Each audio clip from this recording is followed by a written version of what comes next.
8h19, 8h19. A gente tem o prazer de receber hoje aqui no programa a visita da Larissa Henkemeyer Weber de Mello, né? A Larissa, que a gente conheceu há algum tempo atrás.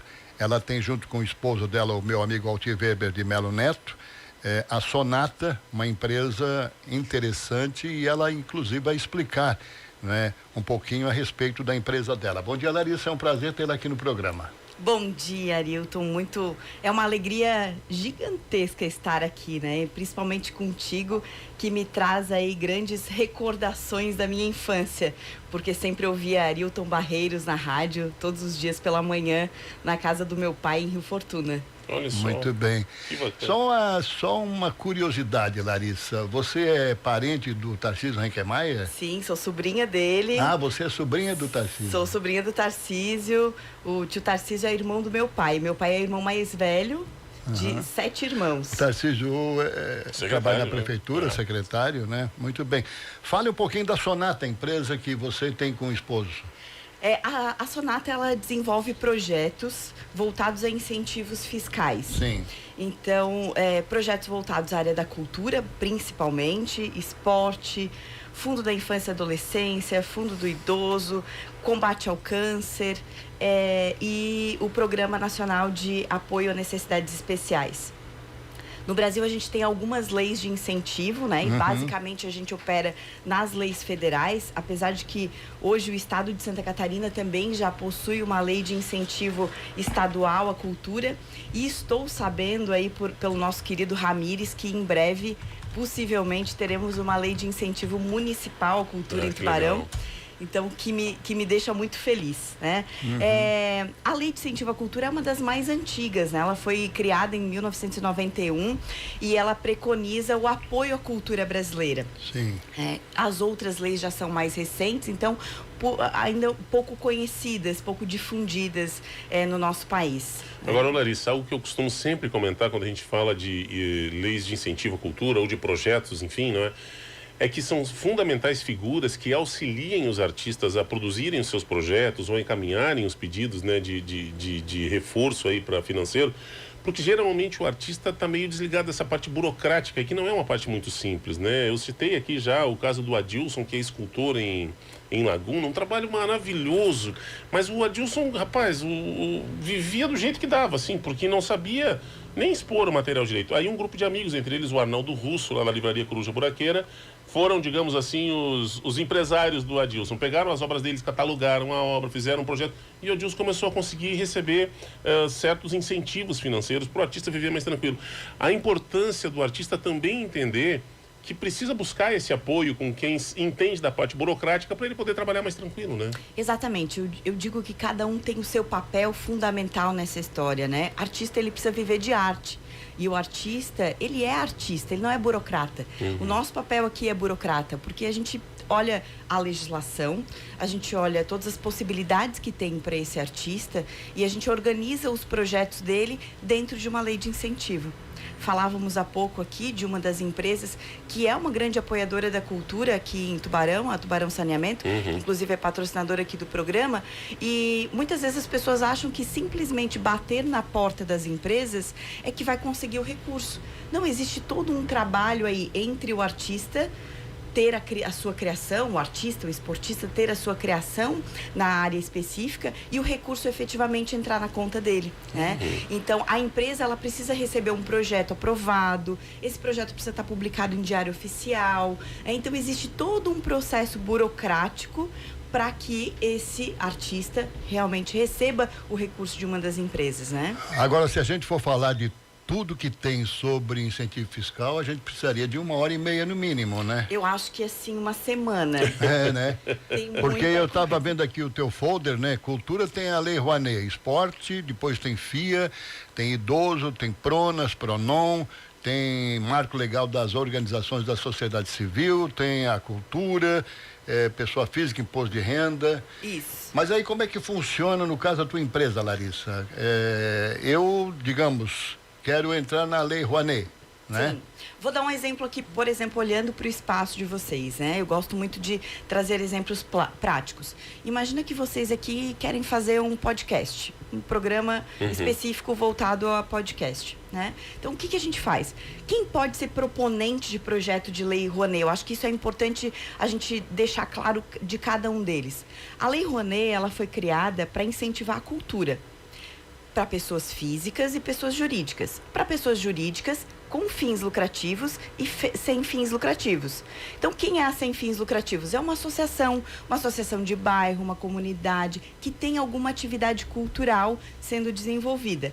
Mas vocês também têm uma finalidade cultural, que vocês produzem conteúdo, produzem comunicação, produzem um podcast.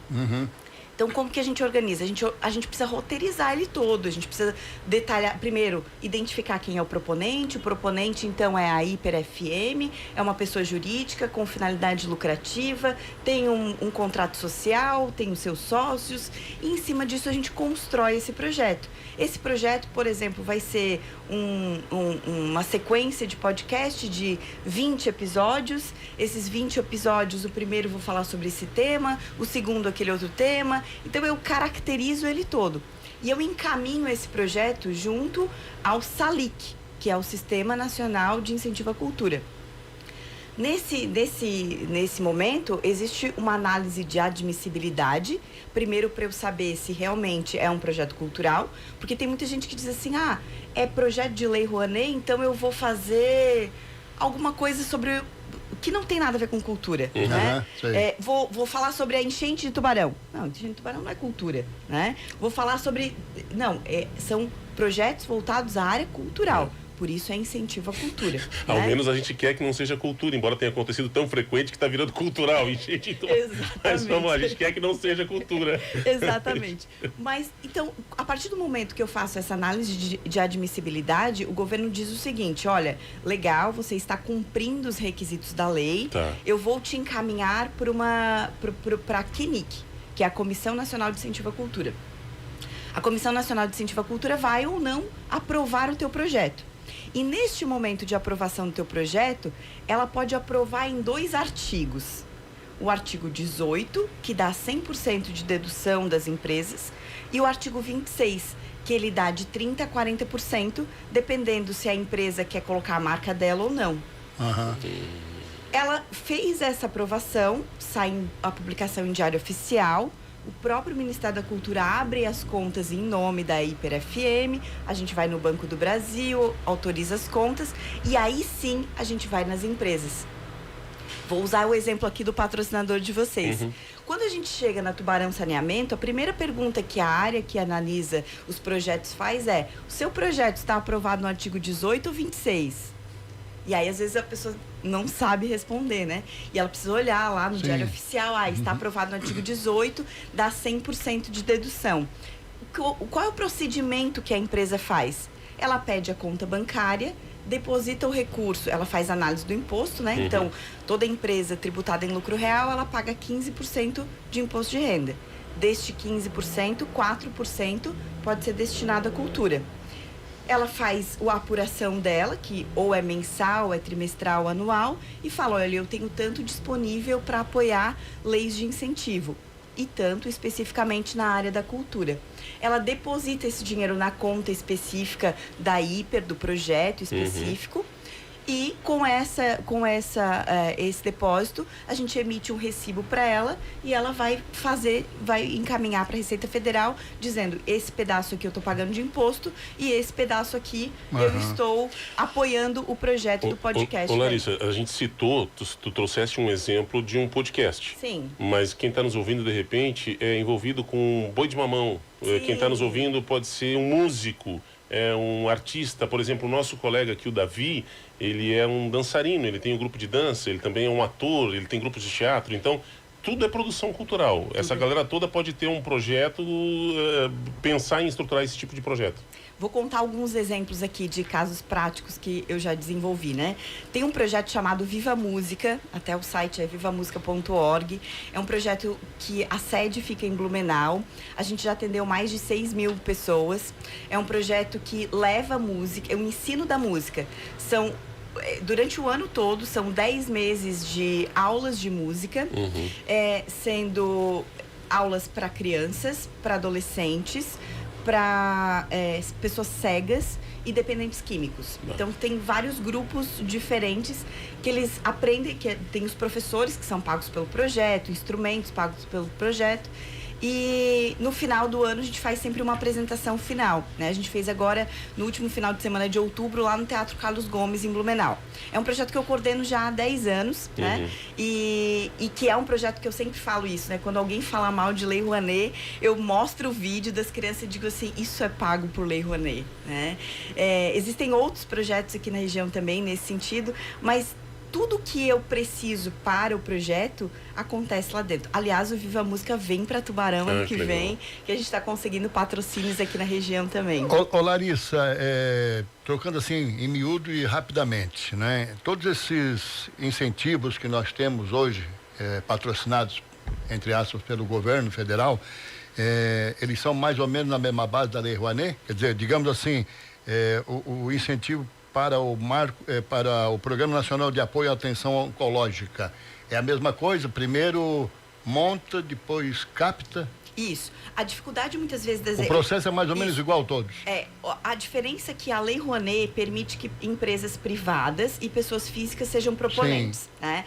O FIA, a Lei de Incentivo ao Esporte, é uma lei vinculada ao Ministério do Esporte, onde somente entidades privadas sem fins lucrativos podem ser proponentes.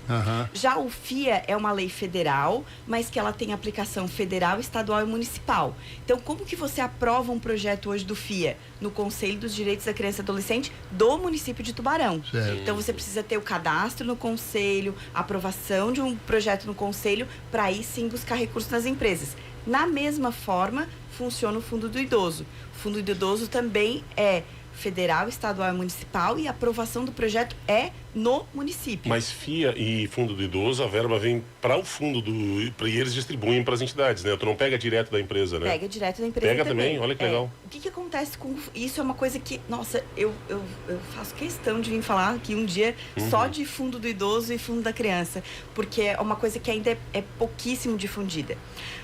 O Fundo do Idoso e o Fundo da Criança têm 2 motes. Um deles chama-se Fundo Municipal mesmo, onde um pedacinho do orçamento do município fica dentro do fundo e empresas ou pessoas físicas, na hora de declarar o imposto de renda, podem aportar o recurso para esse fundo. Perfeito. O que acontece com esse pedacinho desse fundo?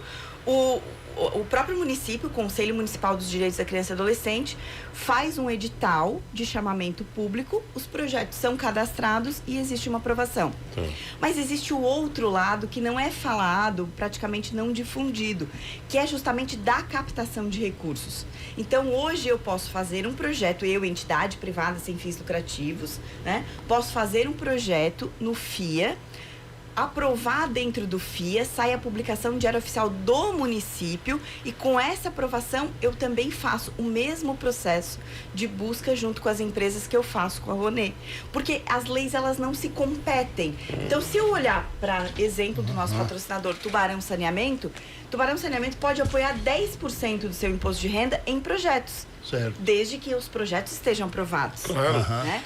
E aí, o que acontece com esse pedacinho que é muito legal? Eu, Larisa, fiz um projeto, vou dar um exemplo aqui para Pai de Tubarão. A Pai de Tubarão fez um projeto de R$100 mil. A lei diz o seguinte, você tem, eu, Conselho Municipal, te dou a chancela de captar os R$100 mil. Só que, como eu estou te dando essa chancela, eu quero que você deixe um pedacinho desses R$100 mil dentro do meu fundo para eu ajudar quem não consegue captar, para participar desse edital, né? E dentro da prestação de contas vai aparecer. Então, o projeto total é de R$100 mil, desse valor, pelo menos 10%, né? Depende, cada município define a sua regra aí, mas é de 10% a 20% que fica para o fundo poder ter recursos para lançar editais também. Ô Larissa, quando se fala mais da Lei Rouanet, não é? Tem um questionamento. O governo federal, no caso, ele não coloca dinheiro. Não. Então, não é verdade quando alguém coloca lá que o ator tal fez fez um projeto, o ator tal recebeu do governo federal tanto. Isso não é verdadeiro. Não. O ator fez um projeto e depois o projeto do ator foi captar recursos. Exatamente. É isso. O que acontece? Eu adoro essa polêmica de artistas, né? Porque... Não, porque A Larissa é do rococó, ela gosta da polêmica. Adoro. Porque as pessoas às vezes falam assim, eu vou citar um exemplo, Ivete Sangalo ganhou do governo federal 5 milhões para fazer o show, né? Eu sempre digo o seguinte, me dá a notícia, que eu investigo a notícia, né? E eu mostro muitas vezes para as pessoas que, na verdade, o que ela está falando é uma besteira absurda, né? Primeiro, em 1991 foi criada uma lei dizendo que artista é para viver de arte. Então, ponto. Ivete Sangalo é uma artista, ela precisa viver de arte. Esse é o primeiro ponto que a gente precisa olhar. Se a gente vai questionar ou não a lei, a gente precisa questionar com os deputados que criaram essa lei ou que permanecem com ela, né? E aí, quando eu tenho uma aprovação... Primeiro que eu tenho uma aprovação de um projeto. Normalmente, projetos como esse, usando o exemplo Ivete Sangalo, não serão enquadrados no artigo 18, que não dá 100% de dedução para as empresas, mas sim no artigo 26, que dá de 30% a 40% de desconto. Aí vamos imaginar aqui uma grande empresa que ela já patrocinaria um show de Ivete Sangalo. Se a Ivete Sangalo tem um projeto aprovado no Lei Rouanet, ele acaba dando uma dedução de um pedacinho 40% já é um negócio 40% grande, né? para eu já vou patrocinar. Então, se eu ainda tenho essa dedução, agora a questão é a seguinte, do mesmo molde, do mesmo processo que um grande artista consegue aprovação de um projeto, o pequeno também consegue. E projetos com até 200 mil reais são muito mais rápidos aprovados dentro do governo. E a gente vê hoje muito filme também patrocinado, né? Muito filme. Vocês vão ver alguns espetáculos aqui. Eu até vou aproveitar aqui já para fazer um convite. Não neste domingo, no outro domingo, dia 26, nós vamos ter um espetáculo belíssimo da Companhia Voga no Teatro Cinemus de Laguna. Companhia Voga é minha... Davi. O Davi. Te falei agora que ele é nosso artista. Eu sabia que eu conhecia o Davi de algum lugar. O Dejair, que é o responsável sim. pela companhia. Nós somos parceiros agora de operação aí também. E nós vamos levar aí a Companhia Voga para vários lugares. Que né? bacana. Tem um espaço cultural. E aí dia 26 vai ter lá em Laguna. Que horas? Lá em Laguna, se eu não me engano, às 20 horas. A gente pode depois confirmar. Eles estarão conosco na outra sexta. Sexta da semana que vem estarão aqui falando sobre isso. Nossa, e assim, o Dejair, por exemplo, é um artista, gente, fantástico.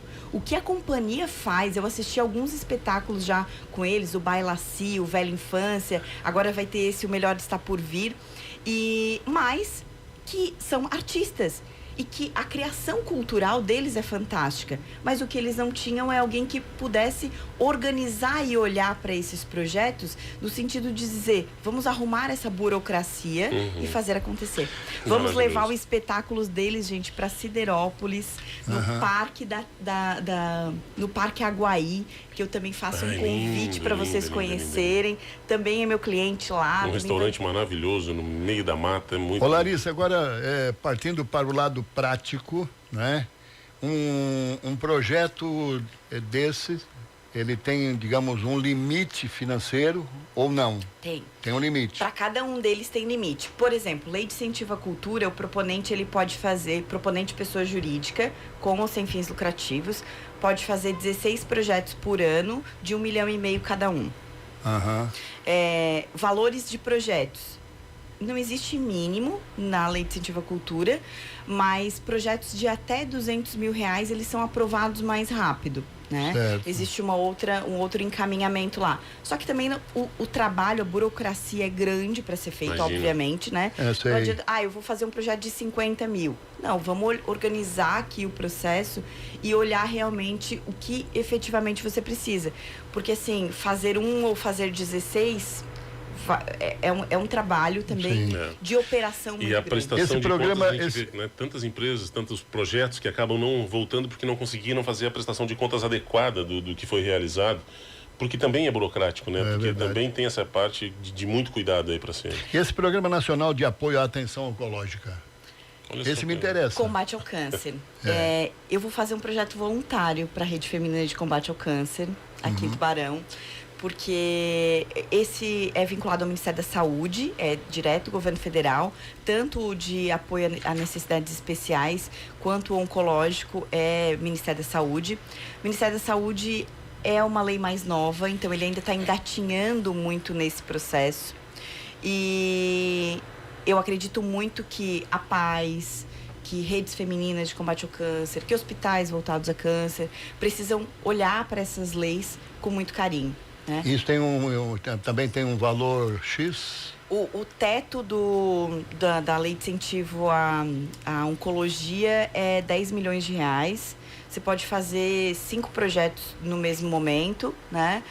São valores realmente muito altos. A gente não consegue nem chegar nisso. Eu acho que se a gente olhar para o básico que precisa ser e fazer o básico bem feito... Agora, é bom a gente deixar isso muito bem claro, viu?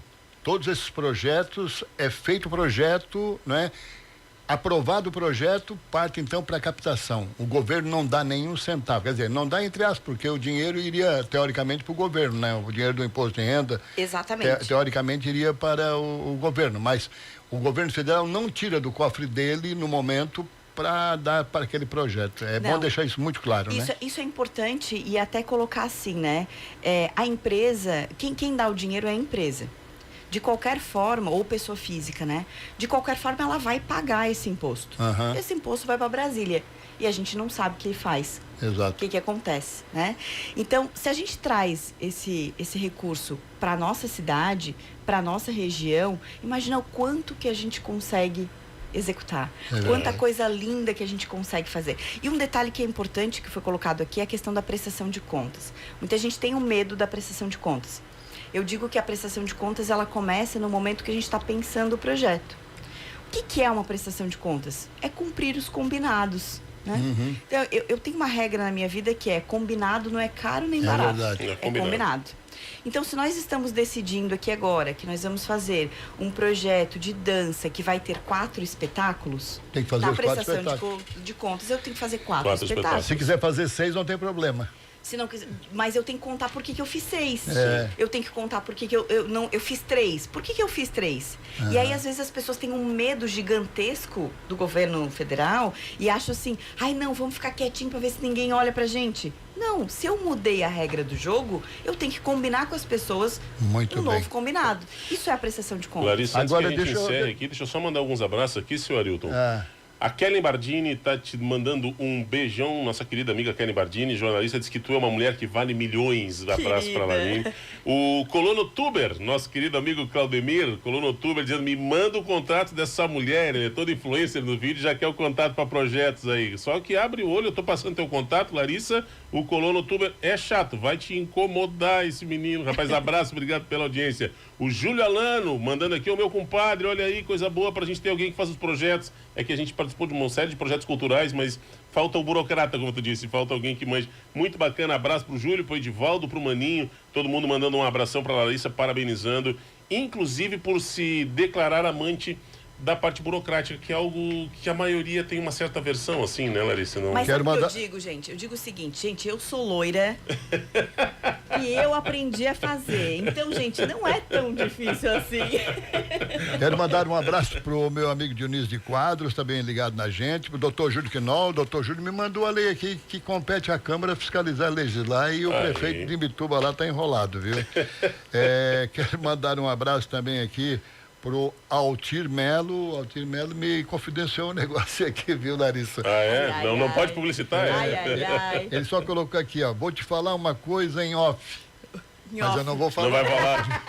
E a Jurema Catânio: Larissa, você é demais. Beijo pra ti, olha que bacana. Obrigado, Jurema, que já tinha mandado um abraço pra Marcele também. Aqui no bairro Deon tem 2 casas que atendem crianças autistas no grupo Pipa. Obrigado, Jurema, vai participando com a gente aí. Mas eu queria fazer uma perguntinha agora, né? A Larissa vai ter aí o telefone dela nas nossas redes, né? Claro. A gente vai fazer uma matéria, vai ficar aqui também registrado, depois você pode passar o telefone.